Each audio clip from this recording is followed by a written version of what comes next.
Mister Arvind husband part 16. నెమ్మదిగా road దాటి ఆయుష్ దగ్గరకు నడుచుకుంటూ వెళ్ళాడు. ఆయుష్, ఈ ఎండలో ఇక్కడ కూర్చుని ఏం చేస్తున్నావురా అని అడిగాడు అర్జున్. నెమ్మదిగా తలెత్తి అర్జున్ వైపుకు చూసిన ఆయుష్ కోపంతో ఒక మాట కూడా మాట్లాడకుండా లేచి నిలబడ్డాడు. తన సైకిల్ తీసుకుని నిశ్శబ్దంగా వెళ్ళిపోవటం మొదలుపెట్టాడు. అది చూసిన అర్జున్ ఆశ్చర్యపోతూ, అరే, ఈ అబ్బాయికి ఏమైంది? నేను మాట్లాడుతున్నా కూడా ఒక్క మాట కూడా చెప్పకుండా వెళ్ళిపోతున్నాడే అని అనుకుంటూ అతను వెనకే పెరిగెత్తాడు. ఏ ఆయుష్, ఆగు, నేను మాట్లాడుతున్నా కూడా అలాగే వెళ్ళిపోతున్నావే అంటూ అతను భుజంపై చెయ్యి వేసి ఆపడానికి ప్రయత్నించాడు అర్జున్.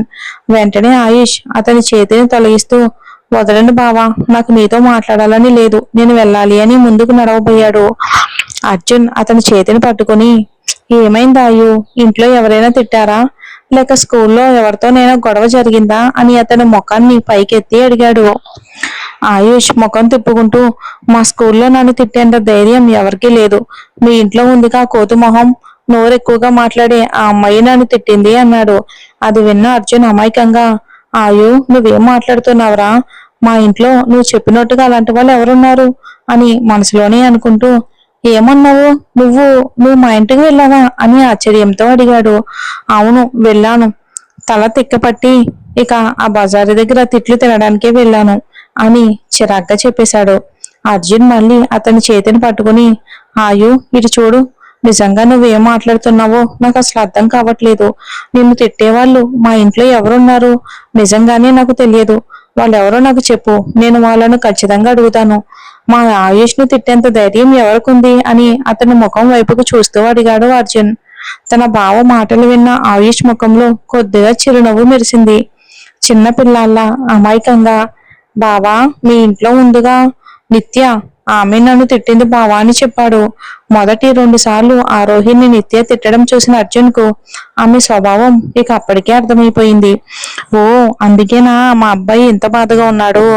పోనీలే ఆయు, కొందరి స్వభావం అలాంటిదే, దాన్ని మార్చలేం. దాని బదులు మన పని మనం చూసుకోవటమే మంచిది అన్నాడు. ఆయుష్ ఒక్కసారిగా తన చేతిని విడిపించుకుని, నాకు తెలుసు బావా, ఆమె మీ తమ్ముడు భార్య అని, అందుకే మీరు ఆమెను ఏమీ అనరు. మీరు కూడా ఆమెకి మద్దతు ఇస్తారని నాకు తెలుసు అని అన్నాడు. అర్జున్ ప్రశాంతంగా, చూడాయు, వాళ్ళు పెద్దవాళ్ళు, ఒక మాట తిట్టినా దాన్ని భరించడంలో తప్పులేదు.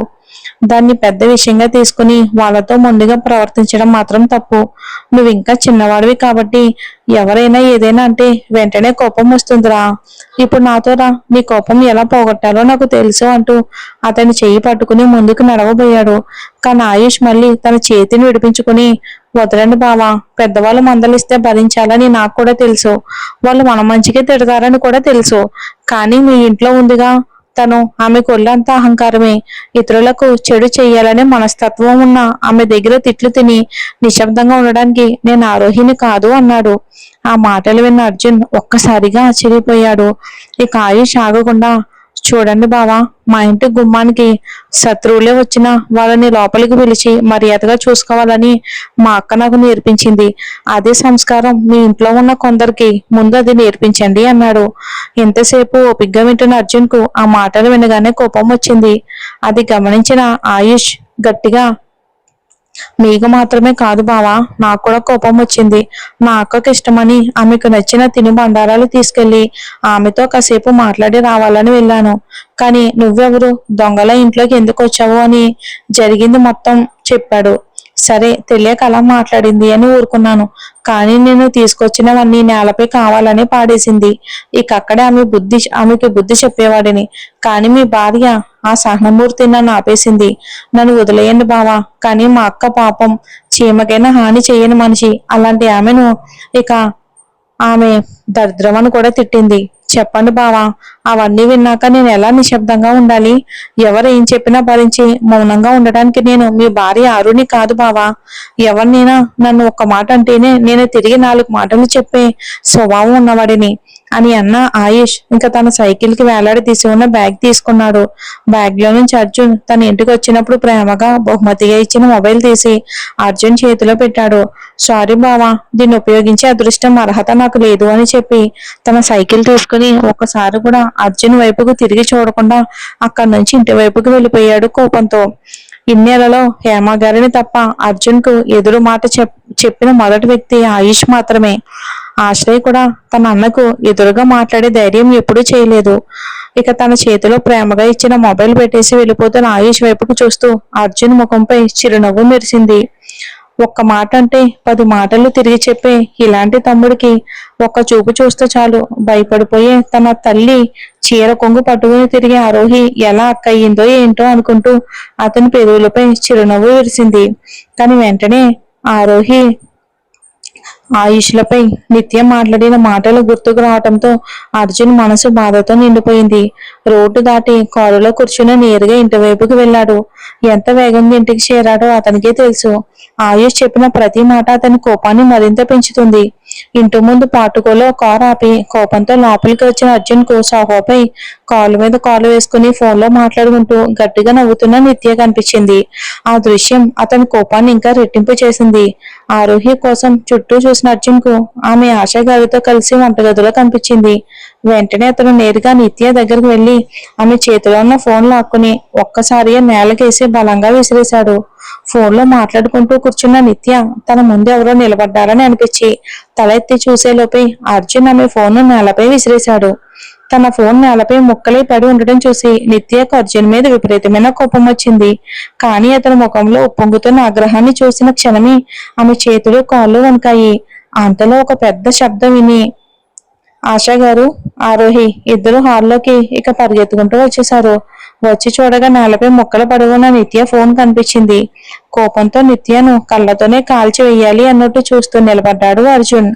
అతని కోపం ఏ స్థాయిలో ఉందో బాగా తెలిసిన ఆశాగారు మనసులోనే అజ్జుకు అంటే నిత్య ఆయుష్తో ఎలా ప్రవర్తించిందో తెలిసినట్టుంది. కానీ ఈ విషయం ఎవరు చెప్పారు? ఆరోహి చెప్పుండదు పాపం. ఆ అమ్మాయి వంటగది నుంచి బయటికి రాలేదే, మరెవరు చెప్పుంటారు అని ఆలోచించారు. అయినా సరే ఎవరు చెప్పినా అజ్జుకి విషయం తెలిసింది మంచిదే, లేదంటే నిత్య గర్వం అహంకారం ఎప్పటికీ తగ్గేవే కావు అని మనసులో అనుకున్నారు. ఆశా గారి పక్కనే నిలబడి ఉన్న ఆరోహి కళ్ళన్నీ ఎర్రగా ఉన్నాయి. ఆమె ఏడ్చింది అనడానికి ఆ ఎర్రబడిన కళ్ళే సాక్ష్యంగా కనిపించాయి. అప్పుడే అర్జున్ గట్టిగా ఆశమ్మ అని పిలిచాడు. ఆ పిలుపుకు ఆశాగారు కూడా కాస్త భయపడుతూ అజ్జు అంటూ అతను ముందుకు వచ్చి నిలబడ్డారు. అర్జున్ ప్రశాంతంగా కనిపించిన అతని గొంతులో ఆగ్రహం స్పష్టంగా వినిపిస్తుంది. ఆశమ్మ, మీరు ఇంట్లో ఎన్ని సంవత్సరాలుగా ఉన్నారు అని అడిగాడు. ఆశాగారు నెమ్మదిగా తలెత్తి అజ్జు, నువ్వు 5 నెలలు పసిబిడ్డగా ఉన్నప్పటి నుంచి అని అతని ముఖం వైపుకు చూస్తూ చెప్పారు. అయితే ఆ రోజు నుంచి ఇప్పటి వరకు మిమ్మల్ని ఎప్పుడైనా పరాయి వాళ్ళలా చూసామా అని అడిగాడు. ఆ మాటలకు ఆశాగారు కళ్ళల్లో నీళ్లు తిరుగుతూ అయ్యో అజ్జు, ఇదేంట్రా ఇలా మాట్లాడుతున్నావు, నేను ఎప్పుడైనా అలా అన్నానా అని అడిగారు. అర్జున్ వెంటనే నిత్య వైపుకు తిరిగి మా ఇంటికి ఎవరైనా వస్తే వాళ్ళు మన శత్రువులే అయినా సరే లోపలికి ఆహ్వానించి మర్యాదగా చూసుకోవటం మా వంశానికి ఉన్న సంస్కారం. దొంగలు వచ్చారు మెడ పట్టుకుని బయటికి తోసేయడం మా ఇంట్లో ఎవరూ నేర్చుకోలేదు ఇలాంటివి. ఈ ఇంట్లోకి ఎవరైనా కొత్తగా వచ్చినా ఆ సంస్కారం తెలియకపోతే నేర్చుకోవాలి వచ్చిన వాళ్ళు అని కోపంగా అన్నాడు. అతని మాటలు విన్న నిత్యకు అర్జున్ తన ఫోన్ ఎందుకు పగలగొట్టాడో అర్థమైపోయింది. ఇక తను భయంతో ఒక మాట కూడా మాట్లాడకుండా వెంటనే తన గదిలోకి పరిగెత్తింది. అర్జున్ మాటలు విన్న ఆశా గారి మనసు ఆనందంతో నిండిపోయింది. అంత ఆనందంగా అనిపించింది అక్కడే అర్జున్ ని హత్తుకోవాలి అనిపించింది ఆనందంలో. ఆరోహి వైపుకు ఇంకా కోపంతో ముఖం ఎర్రబార్చుకుని నిలబడి ఉన్న అర్జున్ ఆమె వైపుకు చూశాడు. ఆమె ఏడ్చింది అనడానికి సాక్ష్యంగా ఆమె కళ్ళని ఎర్రగా ఉబ్బిపోయి ఉన్నాయి. ఆమె ముఖాన్ని చూసిన అర్జున్ ఆమెపై ఇంకా ఎక్కువ కోపం వచ్చింది. ఆశమ్మ, ఎవరో ఏదో అన్నారని వాళ్ళు ఏం మాట్లాడినా అలా కూర్చుని కన్నీళ్లు కార్చడం కాదు. వాళ్ళొక్క మాట అంటే దానికి 10 మాటలు జోడించి వాళ్ళ ముఖం మీద చెప్పాలి. మీ కన్నీళ్లను ఏదో కుక్క మొరిగిందని వృధా చేయొద్దు. ఇక వాటిని అర్హత ఉన్న వాళ్ళ కోసం ఉపయోగించడం ముందు నేర్చుకోండి అని ఆశమ్మ వైపుకు చూస్తూ చెప్పిన అర్జున్ నేరుగా బయటికి వెళ్ళిపోయి తన కారును ఆఫీస్ వైపుకు తిప్పేశాడు. ఇంతసేపు అర్జున్ మాట్లాడిన ప్రతి మాట కూడా తన గురించేనని ఆరోహికి అర్థమైంది. అతను వెళ్ళిపోయిన తర్వాత ఆశమ్మ ఆమె దగ్గరకు వచ్చింది. అర్జున్ మాటల వల్ల మనసు నొచ్చి ఇంకా ఆమె కళ్ళ నుంచి గంగా కావేరీల కన్నీళ్లు రావడానికి సిద్ధంగా ఉన్నట్లుగా కళ్ళల్లో నీళ్లు నిండిపోయి నిలబడి ఉంది. పాపం అమ్మాయి, ఎంత అమాయకురాలు, ఎవరేమన్నా ఎదురు తిరిగి ఒక మాట కూడా చెప్పదు. ఇప్పుడు అర్జున్ మాట్లాడిన మాటలకు ఎంతగా బాధపడుతుంది. కానీ అతను ఎందుకు అలా మాట్లాడాడో మాత్రం అర్థం చేసుకోదు అంటూ ఆమె భుజంపై చేయి వేసి కన్నీళ్లు తుడిచింది. తర్వాత ఆమె చేతిని పట్టుకుని సోఫాలో కూర్చోబెట్టి నెమ్మదిగా చెప్పింది, అరే ఆరు, ముందు నువ్వు ప్రతి విషయానికి ఏడవడం ఒకటే పరిష్కారం కాదని తెలుసుకో తల్లి అని ఆమె చేతిని పట్టుకుని, చూడారు, అర్జున్ కాస్త కఠినంగా మాట్లాడతాడు అని బాధపడొద్దు. అతడి మాటల వెనుక ఉన్న ప్రేమ, శ్రద్ధ, కంగారును ముందు అర్థం చేసుకోవడానికి ప్రయత్నించు అంటూ ఆమె కళ్ళని తుడిచింది. ఇక ఆరు, సంధ్య సమయంలో ఆడపిల్లలు ఏడవకూడదు తల్లి, వెళ్ళు వెళ్ళమ్మ, మొహం కడుక్కుంట్రా, దేవుడి దగ్గర దీపం వెలిగించు. సరే అని తలూపున ఆరు తన కళ్ళను తుడుచుకుంటూ పైకి నడుచుకుంటూ వెళ్ళింది. హేమ తిరిగి ఇంటికి వచ్చినప్పుడు ఆరోహి దేవుడి గదిలో దీపం వెలిగిస్తూ కనిపించింది. అది చూసి ఆమె ముఖంపై చిరునవ్వు మెరిసింది. పాపం నిన్నంత జ్వరంతో ఎంత బాధపడింది ఈ అమ్మాయి. అయినా 1-2 రోజులు రెస్ట్ తీసుకోవాలని అనుకోకుండా ఇంట్లోని పనులన్నీ ఎవరూ చెప్పకుండానే ఒంటరిగా చేస్తుంది. ఆరోహి నిజంగా చాలా మంచి మనసున్న అమ్మాయి. అర్జున్ కూడా తన మొరటితనాన్ని వదిలేసి ఆరుతో కలిసి నవ్వుతూ సంతోషంగా కాపురం చేస్తే చాలు అని నిట్టూర్పు విడిచిన ఆమె నవ్వుతూ సోఫాలో కూర్చుంది. ఆశ ఆశ ఒక కప్పు కాఫీ దొరుకుతుందా అని అడిగింది. ఇక చేతులు జోడించి దేవుడి ముందు కూర్చున్న ఆరోహికి హేమగారి గొంతు వినిపించగానే వెంటనే కళ్ళు తెరిచింది. అత్తమ్మ, ఇప్పుడు మీకు ఇల్లు గుర్తొచ్చిందా అంటూ అలక నటిస్తూ ముఖం తిప్పుకుంది. ఆరు, నాకు తెలుసమ్మా, ఈ రోజు నువ్వు ఒంటరిగా ఉండి చాలా బోర్ ఫీల్ అయ్యావు. కానీ ఏం చెయ్యాలి తల్లి, నీకు తెలుసు కదా. ఇక ఇక మా ఫ్రెండ్ ఎలా ఉంటుందో అందుకే వెళ్లాల్సి వచ్చింది అంది. అత్తమ్మ, నాకేమీ బాధ లేదు, ఊరికే అలా అన్నాను అంతే అంటూ నవ్వింది. అత్తమ్మ, మీకు కాఫీ తీసుకొస్తాను అని చెప్పి వంటగదిలోకి వెళ్ళింది. ఆశ్రయ్, అర్జున్ ఇంటికి చేరేసరికి రాత్రి 8 గంటలు అయ్యింది. మధ్యాహ్నం ఇంట్లో జరిగిన విషయం గురించి హేమకి గాని ఆశ్రయ్కి గాని ఎవరూ చెప్పలేదు. మధ్యాహ్నం తను గట్టిగా మాట్లాడినందుకు ఆరోహి బాధపడిందేమో అనుకుంటూ ఇంట్లోకి వచ్చిన అర్జున్ ముందుగా తన చూపులతో ఆరుని వెతికాడు. ఆరు ఆశ్రయ్కి అర్జున్ కి కాఫీ తీసుకొచ్చింది. ఆమె ముఖాన్ని చూసిన అతని మనసుకు ఎంతో ప్రశాంతంగా అనిపించింది. ఆమె ముఖంపై ఉన్న చిరునవ్వును చూసి అర్జున్ నిశ్శబ్దంగా ఒక నిట్టూర్పు విడిచి కాఫీ తాగి తన గదిలోకి వెళ్ళిపోయాడు. ఆరోహి ఇచ్చిన కాఫీ తాగుతూ ఆశ్రయ్ నిత్య కోసం చుట్టూ చూశాడు. కానీ ఆమె ఎక్కడా కనిపించలేదు. ఏంటిది, ఎప్పుడు గదిలోనే ఏం చేస్తూ ఉంటుంది? వదినతో కలిసి వంటలో సహాయం చేస్తే అమ్మకు కొంచెం మనశ్శాంతి ఉంటుంది కదా అని అనుకుంటూ పైకి వెళ్ళాడు. గది తలుపు తెరిచి లోపలికి అడుగు పెట్టిన ఆశ్రయ్ ఒక్కసారిగా భయపడిపోయాడు. గదంతా ఇక చేతికి చిక్కిన వస్తువులన్నీ చెల్లా చెదురుగా పడి ఉన్నాయి. మంచం మీద జుట్టంతా చెదిరిపోయి కోపంతో కూర్చున్న నిత్య కనిపించింది. గుండె మీద చేయి వేసుకుని కాస్త తేరుకున్న ఆశ్రయ్ ఆమె పక్కనే కూర్చుని, ఏ నిత్య, ఇదేం పిచ్చి పని, ఎందుకు ఇవన్నీ విసిరి పాడేశావు అని అడిగాడు. అవును, నాకు పిచ్చి బాగా పెరిగిపోయింది. అవును, నాకు పిచ్చి పెరిగిపోయింది, అందుకే ఎలా చేస్తున్నాను. ఇప్పుడు మీ మనసుకు సంతోషంగా ఉందా అంటూ కోపంగా అతని ముఖం వైపుకి చూసింది. ఆమె భుజాలపై చేయి వేసిన ఆశ్రయ్, నిత్య, ఏమైంది నీకు, ఇంతగా కోప్పడేంతగా ఏమైంది అని అడిగాడు. ఏడుస్తూ ఆశ్రయ్ గుండెలపై వాలిపోయిన నిత్య, ఆశు, ఇవన్నీ మీ వదిన మీ అన్న వల్లే అంటూ ఇంకా బిగ్గరగా ఏడ్చింది. ఆమె మాటలు విన్న ఆశ్రయ్ ఒక్క క్షణం ఆందోళన చెందాడు. నిత్య, అసలు ఏం మాట్లాడుతున్నావు నువ్వు అని అడిగాడు ఆశ్రయ్.